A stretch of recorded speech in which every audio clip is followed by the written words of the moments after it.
சுகாதார குழுவாக நாங்கள் அந்த வட்டார உறுப்பினர்களுடைய ஆதரவுடன் ஒத்துழைப்புடன் செய்து கொண்டு வருகின்றோம். இதை நீங்கள் கடந்த காணொலியிலையும் பார்த்திருக்க கூடும். நீங்கள் இது சம்பந்தமான நேரடியாக வந்து கேட்டிருந்தேன். அப்போ உடனடியாகவே எந்த விதமான மறுப்பும் தெரிவிக்காம அனைத்து பிரிவுகளுக்கும் இந்த மருந்து எங்கிருந்து வழங்கப்படுகிறது வைத்தியசாலையினுடைய நோயாளர் பிரிவில் இருந்து இது சகல ஆவணங்களையும் உறுதிபட இது இன்ன முறையிலே தான் நடந்திருக்கின்றது என்பதனை உறுதிப்படுத்தி இருக்கின்றார். இது அண்ணா யார் துப்புரவாக சொன்னது? காணி உரிமையாளரா? விடிய வந்து துப்புரவாக ஏன் உடனடியாக துப்புரவாக சொல்லி சொன்னவர்? நேற்றே துப்புரவாக சொல்லி சொல்லிட்டோம். அதாவது முந்த நாள் நாங்கள் வந்து இறங்கினாங்க, மாநகரசை வந்திருந்தது, நேற்று துப்புரவாக சொல்லி இருக்கிறார்.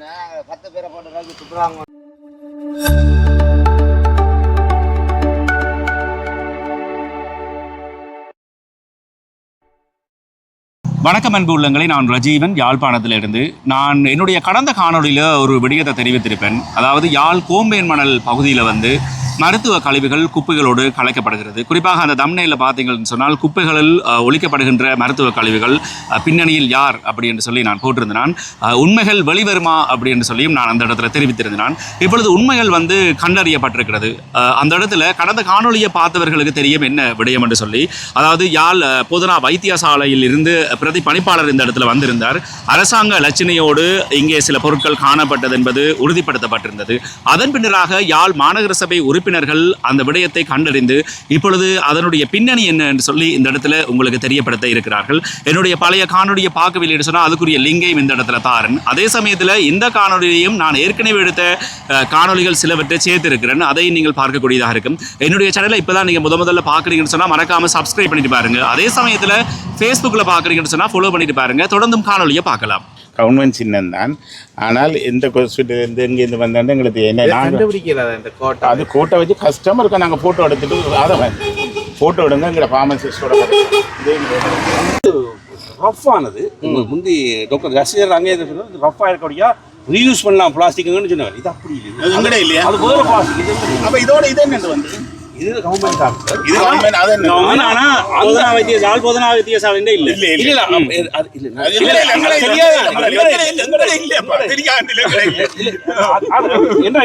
இது பதட்டம் அடைய தேவையில்லை. கண்டுபிடிக்கிறது ஒரு கஷ்டமான செயல் அல்ல. இது உரிய முறையில இது பகுப்பாய்வுக்கு உட்படுத்தி இது எந்த இடத்துல இருந்து வந்ததுன்றத நாங்கள் உறுதிப்படுத்தி போட்டு அம்பலப்படும். நாங்கள் அவதானமா இருக்கிறோமா? யாழ் போதனா வைத்தியசாலையினுடைய பிரதி பணிப்பாளர் தான் இந்த இடத்துல வருகை தந்திருந்தார். அவருடைய கருத்தின்படி அந்த இலச்சினை, அதாவது இலங்கையினுடைய அந்த முத்திரை வந்து பொறிக்கப்பட்டிருக்கிறத அவர் வந்து ஒரு சந்தேக கண்ணில் பார்த்திருந்தார். அது ஏதாவது ஒரு அரசாங்க வைத்தியசாலையினுடைய இலச்சினையாக இருக்குமா என்று சந்தேகம் ஒன்று எழுப்பப்பட்டது. அந்த இலச்சினையை கூர்ந்து பார்த்ததன் பின்னராக அந்த இலச்சினை போலி இலச்சினையாக கூட இருக்கலாம் என்றும் இப்பொழுது சந்தேகம் எழுப்பப்பட்டிருக்கிறது. எங்களுடைய கடந்த காணொலியில் உண்மைகள் வெளிவருமா என்று சொல்லி கேட்டிருந்தாங்க. இப்பொழுது உண்மைகள் வெளிவந்திருக்கு என்று சொல்லியிருக்கிறீங்க. சொல்லுங்க, என்ன உண்மையை வந்து சொல்ல போறீங்க?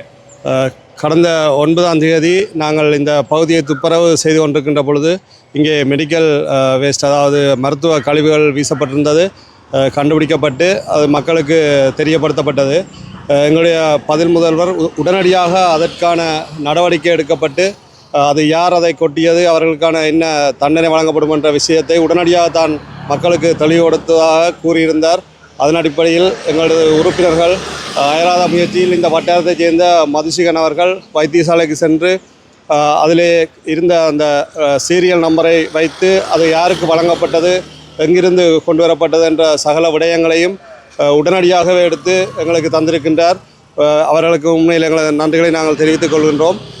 இது வந்து டயாலிசிஸ் எனப்படுகின்ற ஒரு மருத்துவத்திற்காக வீடுகளுக்கு நோயாளிக்கு அவர்களது வீட்டிலேயே வைத்து அந்த மருத்துவத்தை செய்வதற்காக யாழ்ப்பாணம் வைத்தியசாலையிலிருந்து போதனா வைத்தியசாலையிலிருந்து அவருக்கு வழங்கப்பட்ட ஒரு பொருள் என்பது கண்டுபிடிக்கப்பட்டிருக்கின்றது. அதற்கான சகல விவரங்களும் தந்திருக்கின்றார்கள். எங்களுடைய கிட்டத்தட்ட 5 கிலோமீட்டருக்கு உட்பட்ட பிரதேசத்திலே ஒரே ஒரு நோயாளி மாத்திரம்தான் அதற்கான அந்த மருந்து பொருட்களை எடுத்து சென்றிருக்கின்றார். எனவே அவர்தான் அதனை வீசியிருக்க அது சந்தர்ப்பம் இருக்கின்றது. நாங்கள் உடனடியாக அவர்களது வீட்டுக்கு சென்றிருக்கின்றோம். நேற்றைய தினம் அவரை சந்திக்க முடியல, வீட்டிலே யாருமே இல்லை. 90% அவர்தான் அந்த மருந்துகளை வீசியிருக்க வேண்டும். அது அவரது அறியாமையாக கூட இருக்கலாம், இதை என்ன செய்வதென்று தெரியாமல் இருந்திருக்கலாம். அதற்கு வைத்தியசாலையில் நாங்கள் கேட்டிருந்தோம், இப்படியான மருந்து பொருட்களை நீங்கள் வழங்கும்போது அதனை எவ்வாறு அகற்றுவது என்ற ஒரு தெளிவுபாட்டை நீங்கள் அவர்களுக்கு அறிவுறுத்தி இருக்க வேண்டும் என்று கூறியிருக்கின்றோம். அவர்கள் எங்களிடம் அதற்கான மன்னிப்பு கோரியிருந்தார்கள். இனிவரும் காலங்களிலே இப்படியான நோயாளிகளுக்கு அந்த மருந்துகளை வழங்கும் போது அதனை தங்களது வைத்தியசாலைக்கே நீங்கள் ஒவ்வொரு மாதமும் கிளினிக் வரும்போது கொண்டு வந்து தங்களிடம் ஒப்படைக்கும்படி தாங்கள் அறிவுறுத்துவதாக கூறியிருக்கின்றார். எனவே இனிவரும் காலங்களில் இப்படியான ஒரு செயற்பாடு நடைபெறாதென்று நாங்கள் நம்புகின்றோம். நிச்சயமாக இதனை வீசியவர்களுக்கான நடவடிக்கையும் நாங்கள் எங்களுடைய PHA மூலமாக சட்ட நடவடிக்கை எடுக்கப்படும். இந்த மெடிக்கல் வேஸ்ட் மருத்துவ கழிவுகள் சம்பந்தமான நடவடிக்கையை துரிதப்படுத்தி எடுப்பதற்கு உதவியாக இருந்த எங்களுடைய உறுப்பினருக்கு நான் நன்றியை கூறிக்கொள்கின்றேன். அந்த இதற்கான அவர் இது சகல ஆவணங்களையும் உறுதிபட இது இன்ன முறையிலே தான் நடந்திருக்கின்றது என்பதனை உறுதிப்படுத்தி இருக்கின்றார். இவ்வாறான விடயம் கண்டுபிடிக்கப்பட்டது கடந்த காலத்திலே இருந்து கடந்த அண்மை காலமாக எங்களுடைய சுகாதார குழு உறுப்பினர் தலைவர் சார்ஜனுடைய முயற்சியிலே நடைபெற்று கொண்டிருக்கின்றது. துப்புரவு பணியின் ஊடாக இவ்வாறான விடயங்கள் கண்டறியப்பட்டிருக்கின்றது. இந்த நடவடிக்கை மற்றும் இந்த பணி தொடரும். அது தொடர்வதற்கு எங்களுடைய எல்லோருடைய பங்களிப்பும் இருக்கும். மக்களுடைய பங்களிப்பினையும் நான் வேண்டினேன். உண்மையிலே இந்த மக்களுக்கு நாங்கள் அறிவுறுத்தது என்னன்னு சொன்னால், மருத்துவ கழிவுகளை நீங்கள் நிச்சயமாக வைத்தியசாலையில் மட்டும்தான் ஒப்படைக்க முடியும். அல்லது யாழ்ப்பாணத்திலே அதனை அளிப்பதற்குரிய இன்சிலினேட்டர் வசதி இல்லை. ஒரே ஒரு இன்சிலினேட்டர் தான் இங்கே இயங்குகின்றது கோமேன் மணல் பகுதியிலே. அது யாழ் பொதுநா வைத்தியசாலையுடைய மருத்துவ கழிவு, அதாவது அகற்றப்படுகின்ற மனித உடற்கழிவுகள், கடுமையான நச்சுத்தன்மையுடைய மருந்துகள் என்பனவற்றை அகற்றுவதற்கு கூட அது எங்களுக்கு போதுமானதாக இல்லை. எனவே அவர்கள் மேலதிகமான அந்த மருந்து கழிவுகளை அனுராதபுரம் பகுதியிலிருந்து அது வந்திருக்கிற ஒரு தனியார் நிறுவனத்தை தான் வழங்கி கொண்டிருக்கிறார்கள். எனவே நீங்கள் மாநகர சபையால் அவற்றை கையாள முடியாது, நாங்கள் உங்களிடமிருந்து பெற்றுக்கொள்ளவும் முடியாது. நீங்கள் அதற்காக வீதியில் வீசினால் உங்களுக்கான கடுமையான சட்ட நடவடிக்கை எடுக்கப்படும் என்பதை எங்களுக்கு வேறு வழி இல்லாமல் நாங்கள் சொல்லிக்கொள்ள விரும்புகின்றோம். நீங்கள் வைத்தியசாலையில் தான் இது சம்பந்தமான மருந்து பொருட்களை நிச்சயமாக கொண்டு சென்று கொடுக்க வேண்டும். அவர்களும் அதனை பெற்றுக்கொள்வதற்கு தயாராக இருப்பதாக கூறியிருக்கின்றார். அது மாத்திரமல்ல, இன்னொரு விடயம், நாங்கள் இந்த கழிவுகளை அகற்ற ஆரம்பித்த பொழுது இந்த பகுதியில் அமைந்திருக்கின்ற இந்த காணி உரிமையாளர் உடனடியாக அந்த காணியை துப்புரவு செய்வதற்கு வேலையாட்களை அமர்த்தி இந்த காணி துப்புரவு பணிகள் நடைபெற்று கொண்டிருக்கின்றது. இப்படியாக ஒவ்வொரு மக்களும் உணர்ந்து எங்களுடைய காணிகளை பற்றை காடுகளாகவும் குப்பை வீசுகின்ற தொட்டிகளாகவும் வைக்காமல் நாங்கள் சுத்தமாக பேணி நமது பிரதேசத்தை அழகுபடுத்துவதற்கு உங்களால் முயன்ற முயற்சிகளை நிச்சயமாக நீங்கள் எடுக்க வேண்டும். அப்படி நீங்கள் எடுக்க தவறுகின்ற பட்சத்தில் நாங்கள் நிச்சயமாக ஒரு சட்ட நடவடிக்கை எடுத்துத்தான் இந்த காணிகளை நாங்கள் மீட்க வேண்டும் என்ற ஒரு துர்ப்பாக்கியமான நிலைமையிலே நாங்கள் இருக்கின்றோம். அடுத்ததாக இந்த அனைத்து விடயங்களையும், இந்த சம்பந்தமான மருத்துவ கல்வி சம்பந்தமான சகல விடயங்களையும் தனது முழு முயற்சியாக எங்களுக்கு எடுத்தந்த இந்த வட்டார உறுப்பினர் மதுசிகன் அவர்கள் சில விடயங்களை எங்களுக்கு கூறுவார். எங்களுடைய கடந்த காணொலியில் எங்கள்கிட்ட இருந்தது ஒரு QR நம்பர் மாதிரி ஒரு நம்பரும் ஒரு அரச இலச்சினையும் தான். இப்போ இதை வச்சுக்கொண்டு எவ்வாறு அது அந்த நோயாளி யார் என்று உங்களால் கண்டுபிடிக்கக்கூடியதாக இருந்தது. அவருடைய வீட்டு முகவரி வரைக்கும் கண்டுபிடிச்சதற்காக முதல்ல சொல்லியிருந்தேன். நீங்கள் வீட்டை போயிருந்த நாங்கள் அவரை சந்திக்க முடியலைன்னு சொல்லி, அது எவ்வாறு சாத்தியமானது? ரைட், வணக்கம். என்னுடைய பேர் சேது கால்மோசியன். நான் மாநகர சபை உறுப்பினர். என்னோட சொல்லி சொன்னால், இதில் கிட்டத்தட்ட இந்த பிரச்சனை கிட்டத்தட்ட நாங்கள் ஒரு பெரிய விஷயமா பார்த்ததுக்கான பிரதான காரணம் அரச இலச்சனையோட இருந்ததால் தான் நாங்கள் இது கிட்டத்தட்ட ஒரு அரச வைத்தியசாலையோ இல்லாட்டி அரச நிர்வாகங்களோட சம்பந்தப்பட்ட ஏதாவது ஒன்று நேரடியாக தொடர்பட்டுக்கலாம் என்ற சந்தேகத்தெல்லாம் நாங்கள் இதை விரைவாக என்ன விஷயம் மட்டும் கண்டுபிடிக்கிறதுக்கு நாங்களும் சோதர குழுவும் மிக வேகமாக இறங்கி இருந்தாங்க. அப்போ இது என்னென்னு சொல்லி சொன்னால், கிட்டத்தட்ட தெரியுமென்னு நினைக்கிறேன், இந்த அரச இலச்சனை தான் பிரச்சனைன்னு சொல்லி சொன்னால் ஒட்டுமொத்த அரசாங்கத்தையுமே குறை சொல்கிற அளவுக்கு வரைக்கும் இங்கே நிர்வாகத்தில் இருக்கிற அரச வைத்தியசாலையுமே குறை விடுற அளவுக்கு இருக்கும். இப்போ இதால் இதுக்கு ஒரு மிக விரைவாக ஒரு தீர்வு பெறணும்னு சொல்லிட்டு நான் அந்த 9ஆம் தேதி வந்திருந்த பிரதிபலிப்பாளர்கிட்ட இது சம்பந்தமான நேரடியாக கேட்டிருந்தேன். அப்போ உடனடியாகவே எந்த விதமான மறுப்பும் தெரிவிக்காமல் அனைத்து பிரிவுகளுக்கும் இந்த மருந்து எங்கேருந்து வழங்கப்படுகிறது, வைத்தியசாலையினுடைய நோயாளர் பிரிவில் இருந்து மருந்துகள் ஸ்டோர் பண்ணுற பிரிவு வரைக்குமே அவர் நேரடியாக சென்று இது சம்பந்தமான ஆதாரங்களையும் திரட்டுறதுக்கு இது எப்படி தொழிற்படுற விஷயத்தையும் காட்டுறதுக்கு போயிருந்தேன். அப்போ இது சம்மந்தமான ஒரு கிட்டத்தட்ட அந்த வைத்தியம், அதாவது உரிய சிகிச்சை நடந்து கொண்டிருக்கிற ஒரு சிகிச்சை பிரிவுக்கு போய் சென்றிருந்த போது அப்போ இது சம்மந்தமான சிகிச்சைகள் இடம்பெற்று கொண்டிருந்தது. அப்போ அந்த வைத்தியசாலையில் அந்த ஸ்பொட்டில் அவைகளுக்கு பாவிக்கிற அந்த மருத்துவ பொருட்கள் வேற வீட்டுக்கு கொண்டு செல்வதற்காக கொடுக்கப்படுறது இது கிட்டத்தட்ட என்ன சொன்னால் சிறுநீரகம் செயலிழந்தாக்களுக்கு கொடுக்கப்படுறது மெனுவலாக செய்கிறதுக்கான ஒரு பேக்கில் கிட்டத்தட்ட ஒரு திரவம் உள்ளே போய் மற்றொரு, அதாவது கிட்டத்தட்ட அந்த திரவம் சுத்திகரிக்கப்பட்டு வரும். அது கிட்டத்தட்ட இரத்தம் அதோட கலந்து கிட்டத்தட்ட அது ஒரு என்னென்னு சொல்கிறது கழிவாக வெளிவரும். இரத்த கழிவாகவும் கிட்டத்தட்ட அது ஒரு கிருமியாகவும் தான் அது வெளியேறும். இது கிட்டத்தட்ட ஒரு நீண்ட ஒரு பிரச்சனையை கொண்டு வரும். என்ன பிரச்சனை நான் இங்கே இந்த இடத்துக்கு குறிப்பிட்றேன் என்னென்னா, இது வெள்ளத்தால் முட்டு முழுதுமாக எல்லாமே ஒரே மட்டத்துக்கு வருது. அப்போ அந்த தண்ணியோட கலந்து எங்கே வரைக்கும் போகும்ன்ற விஷயம் எங்களுக்கு தெரியாது. சரி, அப்போ உடனடியாக வைத்தியர் இது சம்மந்தமாக எனக்கு வழங்கப்படுறதுக்கு ஒவ்வொரு மாவட்ட ரீதியாகவும் யாழ்ப்பாணத்தில் எந்தெந்த பகுதியில் எந்தெந்த ஆக்கள் வைத்தியம் பெறாத விஷயம் எனக்கு தெரிஞ்சிருந்தது. அதில் ஒரு டேட் எனக்கு கிடைச்சிருந்தது. கிட்டத்தட்ட வண்ணார் பண்ணைக்கில் சம்பந்தமான ஒரு நபர் முதலாம் மாதம் 8ஆம் தேதி சிகிச்சை பெற்றிருக்கிறார். அதே நபர் இதில் இருந்த அதே சீரியல் நம்பர் கிட்டத்தட்ட PJ005 என்று சொல்லி வர இது அந்த லோட் நம்பரில் கிட்டத்தட்ட நான் ஒரு 24 பேக்கில் ஒட்டுமொத்தமாகவே கிட்டத்தட்ட 18 பேக்குக்கு மேற்பட்டு ஒரே ஒரு நபருக்கு கொடுக்கப்பட்டிருக்கு. மற்ற நபர் யாழ்ப்பாணத்துக்கு அப்பாற்பட்ட நபர். அப்போ கிட்டத்தட்ட இப்போ இதில் எங்களுக்கு வண்ணார் பண்ணை அருகில் இருக்கிறாரு அதே சிகிச்சைக்கு அடுத்த நாள்ல இருந்து வர்றன்ற விஷயத்தை வச்சு நாங்கள் கண்டுபிடிச்சினாங்க. அப்போ இது சம்மந்தமாக நான் கேட்கிற இடத்துல முழு தரவுகளையும் தந்திருந்துச்சும் அதோட டாக்குமெண்ட்ரி தான் இது. இப்போ நான் தேவைப்பட்ட நான் உங்களுக்கு தரத்துக்கு சம்மதிக்கிறேன். அப்போ இதுதான் அங்கே நடந்த விஷயம் என்னென்னு சொல்லி சொன்னால், தனியான ஒரு நபருக்கு வீட்டில் வச்சு சிகிச்சை பெறதுக்காக இது வழங்கப்பட்டிருக்குது. ஆனால் அது முறையற்ற விதியில் இங்கே கொடுக்கப்பட நான் வைத்தியசாலையில் கேட்டிருந்தேன். இப்போ இதை நீங்கள் வைத்தியசாலையை திருப்ப கொண்டு வரணும்னா அது சம்மந்தமாக தாங்கள் ஒரு தெளிவான விஷயம் சொல்லலை என்றும் இனி அதை இன்றையிலிருந்து நடைமுறைப்படுத்துறதுக்கான நடவடிக்கை எடுக்கிறதுக்கும் இதுக்கு எங்களோட சுகாதார குழுவிலேருந்து ஒரு கடிதத்தை எங்களுக்கு ஒரு முறையாக தர சொல்லியிருந்தார். அப்போ அது நேற்றிலிருந்து அடையாளப்படுத்துறது எந்த நபருக்கு எந்த மருந்து கொடுக்கறதுக்கான ஒரு தனிப்பட்ட ஒரு இலக்கம் கூட அதில் இருக்குது. அந்த நபர் கிட்டத்தட்ட ஒரு 10லேருந்து 15 இந்த நோயாளிக்கு வழங்கப்பட்ட தரவினை சேமித்து வைக்கிற அளவுக்கான நடவடிக்கை வரைக்குமே அங்கே நாங்களும் எங்களோட சோதர குழுவாக சேர்ந்து அந்த விஷயத்தை அவர்களுக்கு தெரியப்படுத்தியிருந்தோம். இனி இந்த மருந்து யாருக்கு கொடுக்கப்பட்டது, எத்தனாம் தேதி கொடுக்கப்பட்ட முழு தரவுமை அங்கே சேகரிக்கப்படும். இனி இது மாதிரியான குற்றச்செயல்கள் ஈடுபடாதுன்ற நம்பிக்கையில் சொல்கிறோம். இதுக்கு நான் கிட்டத்தட்ட வைத்தியசாலையிலேயோ இந்த யாரிலையும் எந்த பிழை இல்லை. இது உதவிய பிரதி பணிப்பாளர் மற்றும் வைத்தியசாலையினுடைய பணிப்பாளர் அனைவருக்கும் நன்றியை தெரிவித்துக் கொள்கிறேன். அதே சமயத்தில் எங்களுடைய சுகாதார குழு உறுப்பினருக்கும் பிரதி முதல்வர் மற்றும் மாநகர சபை உறுப்பினர்களுக்கும் நான் என்னுடைய நன்றியை தெரிவிக்கிறேன். அதே சமயத்தில் உங்களுக்கும் இந்த இடத்துல பாராட்டுகளை தெரிவிக்கணும். உங்களுக்கு ஒன்று சொன்னால் மாநகர சபை உறுப்பினர்களுக்கு என்ன சொன்னால், இந்த விஷயத்தை வெளியில் கொண்டு வந்த நீங்கள் முதல்ல யாழ் பொதுநா வைத்தியசாலையுடைய பிரதி பணிப்பாளர் இந்த இடத்துல என்ன சொல்லியிருந்தாருன்னு சொன்னால், என்னுடைய காணொலியே இருக்குது, பார்த்துட்டு இருக்கிறார்களுக்கு அது விளங்கும். இது யாழ்ப்பாண பொதுநா வைத்தியசாலைக்கும் இதுக்கும் எந்த ஒரு சம்பந்தமும் இல்லை. ஆனால் அரச முத்திரையோடு இருக்குது, வேறொரு வைத்தியசாலை இருக்கும் என்று சொல்லி, அப்படி இருந்தும் பிள்ளைகள் கண்டறிகிற பட்சத்தில் அவர்கள் உங்களுக்கு ஒத்துழைப்புகளை வழங்கி அந்த பிள்ளைகளையும் அவர்கள் சுட்டி காட்டி எதிர்காலத்தில் என்ன செய்யலாம் என்ற திட்டத்தையும் இந்த இடத்துல வழிவகுத்திருக்கிறீங்க. இப்போ இதை பார்த்து கொண்டிருக்கிற ஆக்களுக்கு ஒரு விழிப்புணர்வு இருக்கும். இப்போ நோயாளியாக இருக்கிற பட்சத்தில் அந்த மெடி வேஸ்ட்டை சம்மந்தமே இல்லாமல் வீதிகளில் வீசினால் மற்ற ஆட்கள் அதை நோய்வாய்ப்படுவாங்கன்னு சொல்லி அவங்களுக்கு ஒரு விழிப்புணர்வாக இருக்கும். நல்லொரு விடயம். உங்களுக்கும் வாழ்த்துக்கள். இந்த இடத்துல புதிதாக சில இடங்களில் குப்பைகள் கொட்டப்பட்டிருக்கிறது. நேற்று முன்தினம் காணொளி பதிவு செய்கிற பொழுது இருந்த குப்பைகளை விட இப்பொழுது மேலதிகமாக குப்பைகள் வந்திருக்கிறது. குறிப்பாக அந்த மிக்சர் போத்தல், முறுக்கு போத்தல் எல்லாம் இந்த இடத்துல காணப்படுகிறது. மக்களுக்கு இன்னும் தெளிவுத்தன்மை வேணும் என்றுதான் இந்த காணொலியின் முற்றுமுழுதான நோக்கமாக இருக்கிறது. பார்த்து வாங்கோ.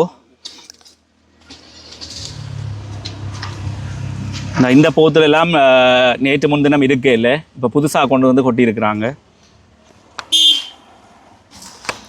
அதே சமயத்தில் காணி உரிமையாளர்கள் இந்த இடத்துல ஆக்களை வச்சு காணியை துப்புரவாகி கொண்டிருக்கிறாங்க.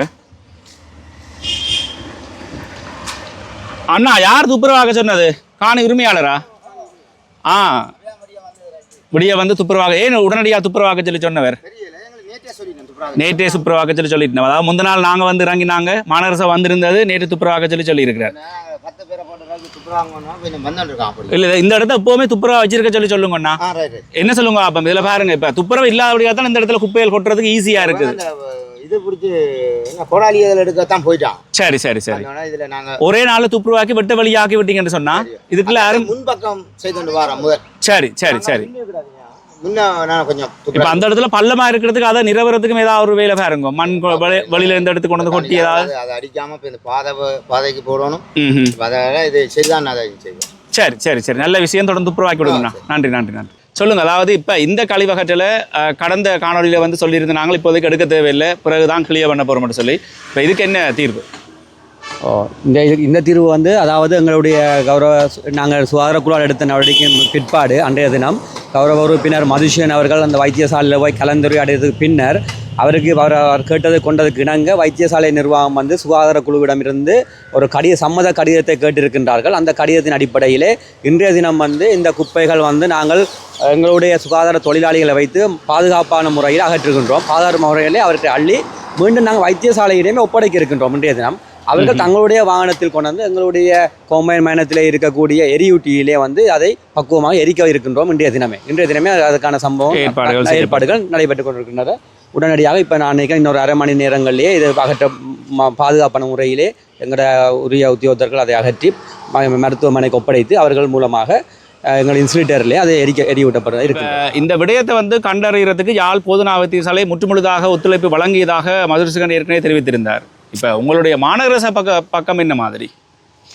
எங்களுக்கு தெரியும், உண்மையிலேயே எங்களுடைய சுகாதார குழு இந்த நடவடிக்கையை வந்து கௌரவ முதல்வர் அவர்களுடைய பணிப்புரையின் கீழே சுகாதார குழு தலைவர் கேட்டுக்கொண்டதுக்கிடங்க நாங்கள் இந்த ஆண்டே வந்து சுகாதார குழு வந்து வேகமாக செயற்பட ஆரம்பித்திருக்கின்றோம். உண்மையை சொன்னால் அடித்தாடு வலிக்கிட்டு இருந்துக்கோம் என்று தான் சொல்ல வேண்டும். 27 வட்டாரங்கள்லையுமே வந்து நீண்ட காலமாக வந்து அகற்றப்படாமல் இருந்த பெரிய பாரிய குப்பை மேடுகள் மக்களுக்கு பாதகமான அனைத்தையுமே வந்து வேகமாக விசேட ஒரு குழு எங்களுடைய ஒரு டீம் ஒன்று ஃபார்ம் பண்ணி சுகாதார குழு தலைமையில் சுகாதார குழுவாக நாங்கள் அந்த வட்டார உறுப்பினர்களுடைய ஆதரவுடன் ஒத்துழைப்புடன் செய்து கொண்டு வருகின்றோம். இதை நீங்கள் கடந்த காணொலியிலையும் பார்த்துருக்க கூடும் நீங்கள் அனைவருமே. இது மட்டுமல்ல, சுகாதாரம் மற்றும் நாங்கள் குளங்களும் வந்து தூர்வாரி கொண்டிருக்கின்றோம். அந்த வகையிலே கடந்த 9ஆம் தேதி நாங்கள் இந்த இடத்துல இந்த கோம்பைன் மையத்துக்கு முன்னால் உள்ள வாய்க்கால் நீண்ட காலமாக தூர்வாரப்படாமல் இருந்தது, துப்புராக்கப்படாமல் இருந்தது. எங்களோட வட்டார உறுப்பினர் தெரிவித்ததற்கு அமைவாக நாங்கள் சுகாதார தலைவரோடு வந்து உடனடியாக நாங்கள் துப்புராய் கொண்டிருந்த வேளையிலே அதிர்ச்சிகரமான சம்பவம் நீங்கள் பார்த்துருந்தீர்கள். இந்த மருத்துவ கழிவுகள் கொட்டப்பட்டிருந்தது. அந்த அடிப்படையில் இந்த மருத்துவர்கள் கொட்டப்பட்டிருந்ததுக்கு நாங்கள் உடனடியாக வந்து எங்களுக்குடைய மாநகர சபையினுடைய அதிகாரிகளை நாங்கள் தொடர்பு கொண்ட நேரம் நாங்கள் மட்டுமல்ல சுகாதார குழு தலைவர் உட்பட எங்களுடைய முதல்வர் மற்றும் ஏனைய உறுப்பினர்கள் நிறைய நீண்ட நேரமாகியும் இன்று வரைக்கும் எங்களுக்கு மாநகர சபையினுடைய அதிகாரிகள் பக்கத்திலிருந்து எந்த விதமான ஒத்துழைப்பும் கிடைக்கவில்லை. குறிப்பாக வந்து இந்த மெடிக்கல் வேஸ்ட் சம்பந்தப்பட்ட எங்களோட சுகாதார பகுதிக்கு செயலாளராக இருக்கக்கூடிய எம்ஓஹெச் இன்று வரைக்கும் எங்கள்கிட்ட எதுக்கு என்ன நடந்தது என்று சொல்ல இந்த சம்பவம் நடந்த 3 நாட்கள் ஆகிவிட்டது. 3 நாட்களாக கூட அவர் இது சம்பந்தமாக அவர் ஆராயவில்லை. எங்களுடைய தொலைபேசி அழைப்பை கூட எங்களுடைய கௌரவ சுகாதார குழு தலைவர் எடுத்திருக்கின்றார், எங்களுடைய கௌரவ முதல்வர் எடுத்திருக்கின்றார். அந்த சபையினுடைய ஒட்டுமொத்தமான சபையை வந்து அவமதிக்கிற மாதிரி தான் இந்த செயல் இடம்பெற்றிருக்கின்றது. உண்மையில் இது எங்களுக்கு சரியான ஒரு மனவருத்தத்தை தருகின்றன. என்று சொன்னால் இன்று நாங்கள் எங்களுடைய மாநகரத்தை வந்து வேகமான முறையிலே அழகுபடுத்த வேண்டும், வேகமான இந்த தூர்வாரப்பட வேண்டும் குப்பைகள் என்றதில் நாங்கள் அத்தனை பேர் மாநகர சபை உண்மையில் இதில் நாங்கள் உண்மையாக கட்சி விதங்கள் இல்லாமல் எங்கள் குழுக்களாக வட்டார உறுப்பினர்கள் சேர்ந்து வேகமான முறையில் நாங்கள் செய்து கொண்டு வரும்போது ஆனால் எங்களுக்கான எங்களுடைய மாநகர சபை அரச கட்டமைப்பிலிருந்து எந்த விதமான ஒரு ஆதரவுமே எங்களுக்கு கிடைக்கவில்லை என்பதை நான் அந்த மக்களுக்கு தெளிவாக சொல்ல வேண்டும் என்று சொன்னால் எங்கள் கௌரவ உறுப்பினர்கள் அவ்வளோ வேகமாக நிற்கின்றார்கள். அப்போ அவர்களும் சேர்ந்து வரும்போது அரச தரப்பு எங்கள் சேர்ந்து வரும்போது எங்களுக்கு இன்னும் வேகமாக பயணிக்கலாம். ஆனால் அவர்களுடைய எந்த விதமான ஒரு ஆதரவு இல்லாமல் தான் நாங்கள் இந்த விடயத்தை முடித்திருக்கின்றோம். ஆனால் எங்களுக்கு ஒரு பெருமையான விஷயம் என்னென்னு சொன்னால் இந்த மருத்துவ விஷயத்தை நாங்கள் எங்களுடைய கௌரவ உறுப்பினர்கள் நாங்கள் கண்டுபிடித்து இது யார் போட்டது என்று கண்டுபிடித்த அளவுக்கு நாங்கள் எங்களுடைய முயற்சியாலேயே நாங்கள் ஒரு சாதாரண ஒரு எம்ஓஹெச் ஒரு பிஹெச்ஐ செய்ய வேண்டிய வேலையை இந்த கௌரவ உறுப்பினர்கள் நாங்கள் செய்திருக்கின்றோம். இந்த அடிப்படையில் வந்து உண்மையில இந்த வட்டாரத்துக்கான ஒரு பிஹெச்ஐ இருக்கின்றார் அந்த எம்ஓஹெச் கீழே. அவர் கூட எங்களுடைய அந்த சிபிஹெச் என்று சொல்லக்கூடிய அவரும் எங்களுடைய ஆன்சர் பண்ணல, ஃபோனை வந்து எடுக்கவில்லை, ஃபோன் அழைப்புகளை கட் பண்ணுகின்றார்கள். இந்த இடத்துல இன்று வரைக்கும் கூட ஒரு பிஹெச்ஐ வந்து பார்க்கவில்லை. ஆனால் உண்மையில யாழ்ப்பாண போதனா வைத்தியசாலைக்கு நாங்கள் நன்றி தெரிவிக்க வேண்டும். அவர்கள் உடனடியாகவே அன்றைய தினமே யாழ் போதனா வைத்தியசாலையுடைய பிஹெச்ஐ பிரதி பணிப்பாளர் எல்லாம் இந்த இடத்துக்கு உடனே வந்து இந்த பிரச்சனையை எங்களோட சேர்ந்து அணுகி ஒரு சுமமான ஒரு பிரச்சனையை நாங்கள் முடித்திருக்கின்றோம். நாங்கள் தொடக்கிய பிரச்சனையை நாங்களே முடித்திருக்கின்றோம். ஆகவே இது எங்களுடைய சுகாதார குழு தொடர்ச்சியாக இந்த நடவடிக்கைகளை மேற்கொள்ளும்.